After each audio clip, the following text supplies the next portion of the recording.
Bonsoir Arnaud Esquerré. Bonsoir. Alors vous êtes sociologue, alors un sociologue pas tout à fait comme les autres, puisque depuis des années vous vous intéressez à des sujets originaux, les sectes et les manipulations mentales, les restes humains, les os, les cendres, l'astrologie et les prédictions. Et aujourd'hui cet essai donc sur le récit fantastique, le récit de ceux qui racontent leurs expériences, de leur vision d'un événement extraterrestre, un livre publié chez Fayard. Alors pour écrire ce livre, vous avez travaillé sur les témoignages de ceux qui ont vu quelque chose dans le ciel. Plus de 1500 récits que vous avez étudiés, étalés sur plus de 60 ans. Et dès le départ, vous n'utilisez pas le terme d'OVNI. Pourquoi ? Parce que ce qui m'intéresse dans ces récits, c'est de voir comment les choses sont racontées en termes d'événements. Et tandis que si on utilise le terme d'OVNI ou de soucoupe volante ou même de phénomène aérien non identifié, déjà on se focalise sur un objet très précis. Ouais. Et j'ai voulu en fait faire un petit décalage en m'intéressant aux récits eux-mêmes. Et ce que je montre, si vous voulez, c'est que les récits, contrairement à ce qu'on pourrait penser, ce qui fait leur point commun, c'est pas que les objets décrits se ressemblent, c'est-à-dire c'est pas qu'il y a dans tous les récits une soucoupe, mais que c'est raconté de manière très différente, mais c'est absolument l'inverse.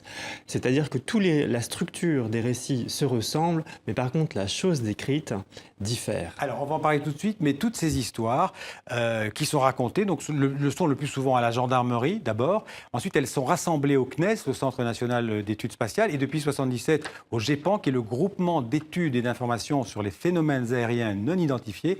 Et on a retrouvé un reportage tourné en 2014 par France 2 sur les appels reçus par le GEPAN, des témoignages, vous allez voir, qui devraient vous intéresser. C'est un sujet d'Audrey Goutard. Regardez. Je revenais de Saint-Nazaire, j'ai vu deux points lumineux, alors il y avait qui volaient à l'horizontale. Des appels comme celui-ci, ce service public tout à fait officiel en reçoit plusieurs par jour. Des témoignages écrits, des photos et même parfois des vidéos. Ces témoignages sont étudiés avec le plus grand sérieux et pour cela les chercheurs se font enquêteurs. Ce jour-là, l'homme qu'ils viennent entendre est un ancien fonctionnaire du ministère de l'Intérieur. Il préfère rester anonyme, se décrit comme un esprit rationnel, et pourtant l'expérience qu'il a vécue ne l'est pas. Et en fait, il est venu juste au-dessus de moi. D'accord. Donc j'ai très bien vu cette sphère, parce que c'est réellement une sphère. Son aventure aura duré une dizaine de minutes. Son entretien avec le chercheur, plus de 2 heures. C'est une expérience qui est bizarre. Dans quel sens ? Vous avez un peu honte ? Non, du tout. Non, c'est pas courant quand même. Puis je pense que vous raconter ça à quelqu'un, est-ce qu'on va vous croire ? On n'est jamais préparé à quelque chose qui vient dans votre vie d'un seul coup, entre guillemets, déchirer vos conceptions. Après avoir pris des notes, les deux enquêteurs tentent de retracer le déplacement de l'objet volant dans le ciel. À aucun moment, au cours de la rencontre, ils ne mettent en doute le récit extraordinaire de leurs témoins. On en voit passer toutes les couleurs, hein, donc il n'est pas beaucoup plus, ni beaucoup moins étrange que le nombre de témoignages qu'on traite. Hein. Alors du coup, quelle est la conviction des chercheurs? Les extraterrestres, ça existe ou pas? Je ne vais pas dire que j'y crois, je vais dire que je laisse la porte ouverte, c'est-à-dire que je pense que ça fait partie des possibilités. Et tous l'assurent, aucune information qui prouverait une présence extraterrestre sur notre Terre n'est cachée au grand public. Alors, pas surpris par ce que vous venez d'entendre, j'imagine que ça correspond à ce sur quoi vous travaillez? Ça correspond à ce sur quoi j'ai travaillé, et cela d'autant plus que j'ai travaillé à partir des témoignages recueillis par le GEPAN, donc à l'Agence spatiale française. Est-ce qu'on peut dire que d'une certaine manière, tous ces récits se ressemblent? La grande majorité des récits se ressemblent et parce qu'ils sont structurés de la même manière. Souvent, la personne en fait a d'abord une activité routinière. Elle se promène ou elle promène son chien, elle est en voiture, elle fume une cigarette, etc. Et son regard est attiré par quelque chose dans le ciel. Ça a souvent lieu la nuit et ça dure peu de temps, comme ça a été dit dans le témoignage, quelques minutes, une dizaine de minutes, comme le témoin là le disait, et parfois moins, parfois un petit peu plus, mais pas très longtemps. Et soudain, la chose se soustrait à la vue. Et après quoi, le témoin dit, comme on l'a entendu là aussi, qu'il ne croit pas aux ovnis, qu'il est sain d'esprit, qu'il n'a pas bu, qu'il n'a pas fumé. Oui, parce que ce qui est très important, c'est la crédibilité du témoin. Et souvent, les témoins veulent prouver leur crédibilité. Parce que ils racontent quelque chose qu'ils ont vécu. Ouais. Quand vous racontez quelque chose que vous avez vécu, d'abord, vous racontez les événements dans l'ordre dans lequel vous les avez vécus. Vous ne faites pas de flashback ou des choses comme ça, ce qu'on appelle des procédés littéraires, premier point. Et deuxièmement, vous cherchez à capter l'attention de l'autre. Et l'événement le plus extraordinaire, contrairement à ce qu'on pourrait penser dans ce type de témoignage, ce n'est pas que quelque chose se présente à la vue, mais c'est quelque chose se soustrait à la vue. Parce que si la chose mystérieuse restait, en fait, elle serait plus mystérieuse. Ouais. On saurait que c'est une soucoupe, ou on saurait l'identifier d'une certaine manière. Mais le fait qu'elle se soustrait... Tous ces objets non identifiés, tous ces événements extraterrestres, pour reprendre votre expression, disparaissent aussi vite qu'ils sont apparus. Ça se soustrait soudainement, mais peut-être parce que parfois, si vous voulez, la personne bouge et donc en fait la lumière passe derrière un bâtiment ou ce genre de choses. Ou par exemple, si c'est un météorite, en fait, ça va passer et puis ça va disparaître.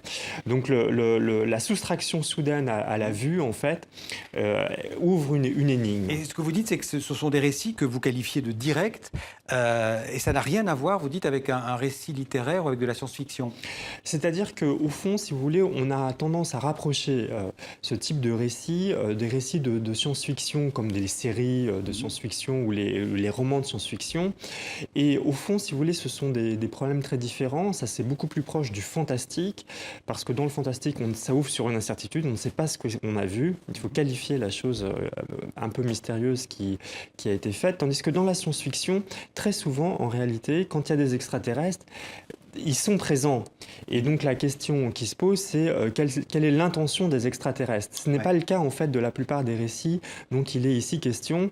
Et donc on voit bien en fait que ce n'est pas tout à fait le même genre de thème. En fait, d'ailleurs, vous dites d'ailleurs dans votre livre que si on devait rencontrer un extraterrestre, on ne saurait pas le reconnaître.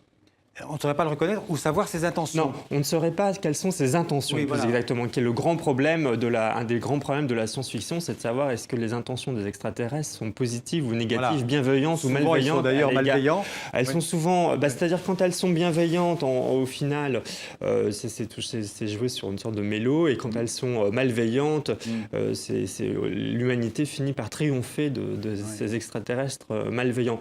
Mais c'est pas les cas qu'on rencontre dans les affaires, dans les témoignages dont on parle là, qui sont extrêmement nombreux et qui sont liés plutôt, si vous voulez, à des problèmes de perception. C'est-à-dire, on voit quelque chose, on ne sait pas ce que c'est. Souvent, il n'y a pas de bruit. Et ça ouvre sur une énigme. Et c'est là ce que je voulais ajouter peut-être, c'est que les choses décrites, elles, sont très différentes. C'est-à-dire ça peut être des choses lumineuses, avec des lumières bleues, jaunes, vertes, oranges, blanches. Et ça peut être des formes aussi très différentes. On peut dire, voilà, c'était une forme carrée, ronde. Et qu'est-ce que vous en tirez comme conclusion pour vous ? Si vous voulez, est-ce que ça ajoute de la véracité ou au contraire, ça en enlève ? Le fait que les formes soient très différentes, si vous voulez, ça montre que la raison pour laquelle on rapproche ces récits, c'est la manière dont on les raconte. Alors, il y a quelques récits qui ne respectent pas ces règles. Et donc, ce sont des récits souvent qui, justement, font état d'extraterrestres. Il y a quelques affaires célèbres qui se sont produites. Mais quand vous examinez de près ces récits, vous vous rendez compte, au fond, que l'absence des règles de ces récits majoritaires font qu'ils recourent à des procédés littéraires. Ils font des flashbacks, ils anticipent. Et donc, ce sont souvent des récits, en fait, dont je peux montrer, qui ne sont pas des expériences vécues. Oui, qui sont peut-être inventées, en fait. Qui sont en partie inventées. Et vous dites que, si je ne me trompe pas, 22% des phénomènes restent inexpliqués au bout du compte. Il y a quand même certaines choses qu'on ne peut pas expliquer. Alors, le GEPAN les gendarmes et l'agence spatiale peuvent faire des enquêtes. Et donc, il y a un grand nombre de cas qui sont expliqués. C'est ça qu'il faut dire d'abord.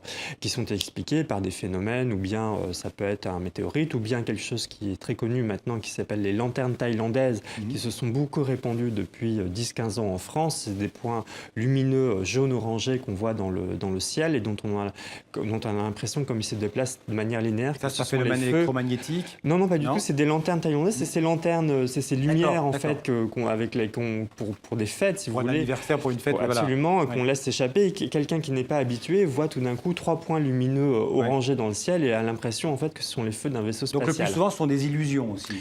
Ouais. Ce sont des problèmes de perception visuelle, si Mhm. vous voulez. Donc il y a un grand nombre de cas qui sont expliqués. Et puis après, il y a des cas qui ne sont pas expliqués Mhm. parce que, si vous voulez, souvent les témoignages sont des témoignages uniques. Donc il y a une seule personne en fait qui livre en fait ce qu'elle a vu. Et on manque d'informations. Et donc on ne sait pas en fait éclaircir ce qui a été vu. On ne sait pas qualifier ce qui a été vu. Et au bout du compte, au bout de cette étude, de cet essai avec plus de 1500 cas analysés, quelle est votre conviction? Est-ce que vous, personnellement, la question est peut-être un peu triviale, est-ce que vous croyez à ces phénomènes extraterrestres? Si vous voulez, je pense que ce que montrent ces récits, c'est qu'il y a un problème, quand on a un problème de perception, on recourt à une sorte de schéma narratif qui est celui du récit fantastique et qui, à mon avis, peut se rapprocher, par exemple, au récit fantastique d'esprits ou de fantômes. Mais donc je pense que c'est assez proche de ça. Je pense qu'en ce qui concerne une vie extraterrestre, il faut peut-être se tourner davantage vers des exoplanètes. Là, je ne suis pas expert en la matière. Mais donc, selon vous, dans la plupart des cas que vous avez étudiés, c'est vraiment on peut l'expliquer par un phénomène d'illusion. En tout cas, la manière dont le récit est fait pour toutes ces expériences vécues, ça revient à des problèmes de perception, en fait. Voilà. Parce que vous en revenez toujours au récit, c'est ça l'objet de votre étude. Oui, c'est à partir des récits, des choses que des événements que les gens ont vécus. Voilà, Merci Anno Esqueré pour essayer de comprendre justement ces événements extraterrestres à travers la façon dont les gens les racontent. Je renvoie à votre livre, donc Théorie des événements extraterrestres, aux éditions Fayard. Merci d'être venu en parler sur le plateau du 64 minutes. Merci.